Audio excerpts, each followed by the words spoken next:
मुझे एक बंदे ने कमेंट किया कि अल्लाह ताला ने नमाज पढ़ने का तो हुक्म दिया मगर नमाज पढ़ने का कुरान में तरीका नहीं बताया, तो मैं नमाज क्यों पढ़ूं। तो मैंने फिर उसको कमेंट में जवाब दिया कि नमाजों का तरीका तो अहादीस में जिसमें नबी सल्लल्लाहु अलैहि वसल्लम से डिटेल से नमाजों के तरीके साबित है। तो वो फिर कहता है कि नमाज इंपॉर्टेंट नहीं है, मेरी नीयत और मेरी जुबान कहती है ला इलाहा इल्लल्लाह मुहम्मद रसूलुल्लाह। तो मेरे भाई आपके सवालों में आपके बात के जवाबात हैं, मगर फिर भी आप नमाज को नॉर्मल ले रहे हो। अल्लाह अकबर, आपको अल्लाह ताला हिदायत दे। बाकी इंशाल्लाह मैं इन भाई के जवाब कुरान और हदीस के मुताबिक दूंगा, कुरान और हदीस से हटकर नहीं मैं जवाब दूंगा, रेफरेंस मैं डिस्प्ले कर दूंगा।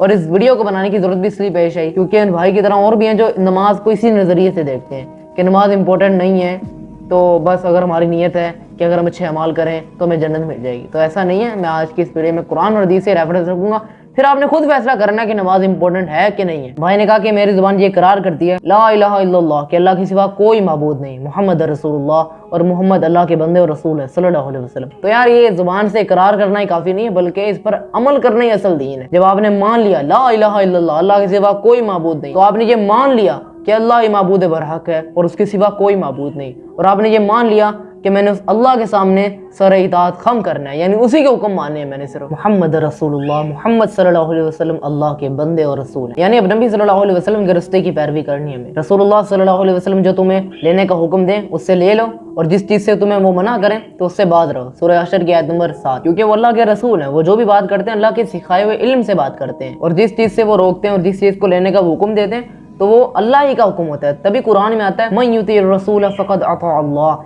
जो रसूलुल्लाह सल्लल्लाहु अलैहि वसल्लम की इताअत करेगा तो उसने यकीनन अल्लाह ताला की इताअत की। तो इसलिए इस्लाम में नबी सल्लल्लाहु अलैहि वसल्लम के अमल की और फरमान की बड़ी अहमियत है। फिर भाई ने पूछा कि अल्लाह ताला ने नमाज का कुरान में तरीका नहीं बताया, बस इतना कहा कि मेरी इबादत करो।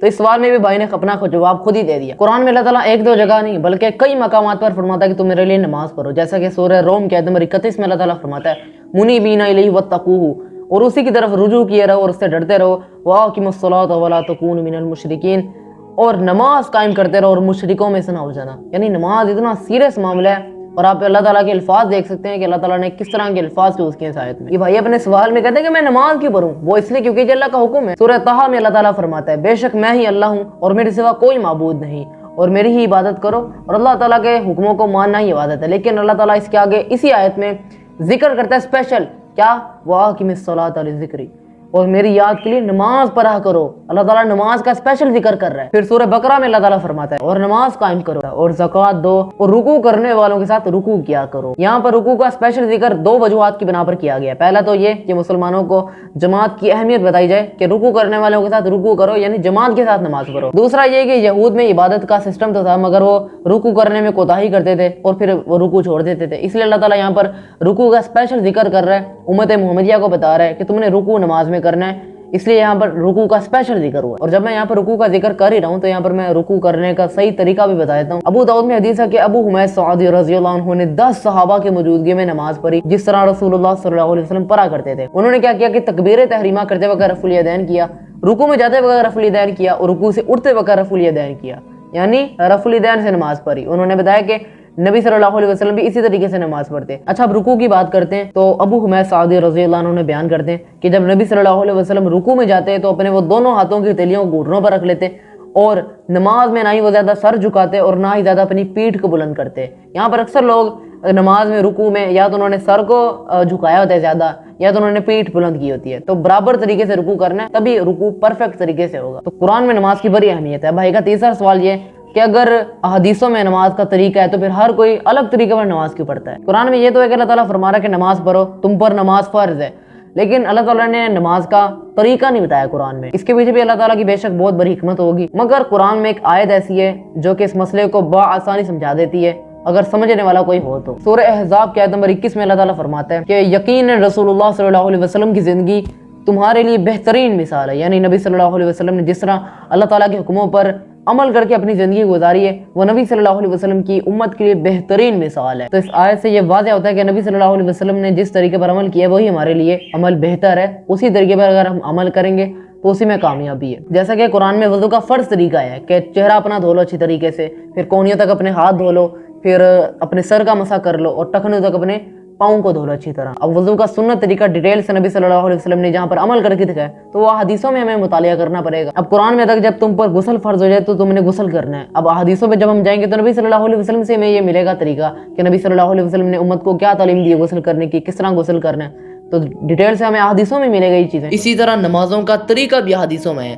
3 तरीके हैं, रफुल यदैन के साथ पढ़ना, बगैर रफुल यदैन के साथ पढ़ना और तीसरा हाथ छोड़ कर पढ़ना। ये तीनों तरीके हैं। इन तीनों तरीके से नमाज़ पढ़ना जायज़ है। जो पढ़ेगा उसकी नमाज़ हो जाएगी इंशाअल्लाह ताला। मगर भाई का तीसरा सवाल है कि हर कोई फिर अलग अलग तरीके से नमाज़ क्यों पढ़ता है। इसके पीछे मेन वजह ये है कि लोग तकलीद करते हैं। अब जैसा कि हनफी हजरात हैं वो इमाम अबू हनीफा रहमतुल्लाह अलैह की तकलीद करते हैं। उनके नज़दीक रफुल यदैन के बगैर पढ़ना ये ज़्यादा सुन्नत के करीब था और अफजल था। मगर उन्होंने भी कभी रफुल यदैन वाले तरीके को मनसूख नहीं कहा और कभी भी इसको बुरा भला नहीं कहा। इमाम अबू हनीफा रहमतुल्लाह अलैह के शागिर्द इस्मा बिन अबी यूसुफ रहमतुल्लाह अलैह वो रफुल यदैन के साथ पढ़ते थे। इमाम अबू हनीफा रहमतुल्लाह अलैह ने उनको कभी नहीं कहा कि तुम मनसूख तरीके पे नमाज क्यों पढ़ रहे हो, वो पढ़ते थे। इसी तरह जो इमाम शाफी रहमतुल्लाह अलैह की तकलीद करते हैं उनके नज़दीक रफुल यदैन से पढ़ना ज़्यादा सुन्नत और अफजल था। लेकिन उन्होंने भी कभी बगैर रफुल यदैन वाले तरीके को मनसूख नहीं कहा और ना ही बुरा भला कहा।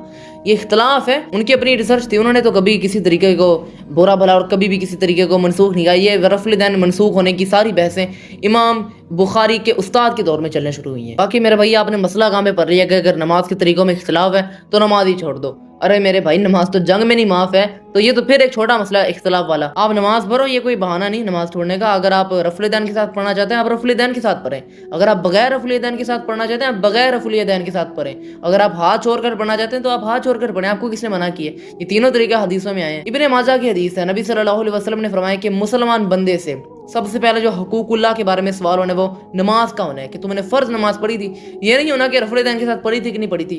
तूने अगर रफुल यदैन के साथ पढ़ी थी तो बगैर रफुल यदैन के साथ क्यों नहीं पढ़ी।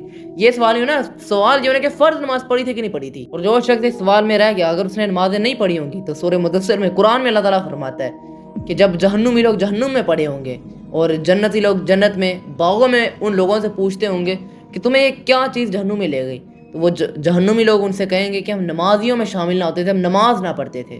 तो नमाज वाला मामला बड़ा सख्त है। नमाज किसी भी हालत में माफ़ नहीं है, नमाज पढ़नी है आपने। बाकी अल्हम्दुलिल्लाह सारे सवालात कवर हो चुके हैं और इस टॉपिक पर वीडियो बनाना इसलिए भी ज़रूरी था क्योंकि इन भाई की तरह और भी काफ़ी लोग होंगे जो इसी मसलों में फंसे रहते होंगे और इस वजह से नमाज नहीं पढ़ते होंगे। तो ऐसा नहीं करना चाहिए, नमाज बड़ी ज़रूरी है। इख्तलाफ की बिना पर के तरीक़ों में इख्तलाफ है, नहीं छोड़ी जा सकती मेरे भाई। अगर आपने इन तरीक़ों, ये 3 तरीके हदीसों में आए हैं, ये तीनों तरीक़ों में अगर आप एक तरीके पे भी अमल करके नमाज़ पढ़ लेते तो आपकी नमाज इंशाल्लाह हो जाएगी। क्योंकि क़यामत के दिन नमाज का सवाल होना, ये नहीं होना कि तुम किस तरीके पर नमाज़ पढ़ते थे और वो वाला तरीका क्यों छोड़ा, ये वाला तरीके पर अमल क्यों नहीं किया। सवाल ये होना कि तुमने फ़र्ज़ नमाज पढ़ी थी कि नहीं पढ़ी थी। अल्लाह ताला से दुआ है कि जो बात मैंने कही अल्लाह ताला हमें समझने की और इस पर अमल करने की तौफीक दे और हम सबको 5 वक़्त का नमाजी बनाए और आखिरत में हम सबको कामयाब करे। आमीन या रब्बुल आलमीन। अल्लाह हाफिज़। अस्सलामु अलैकुम।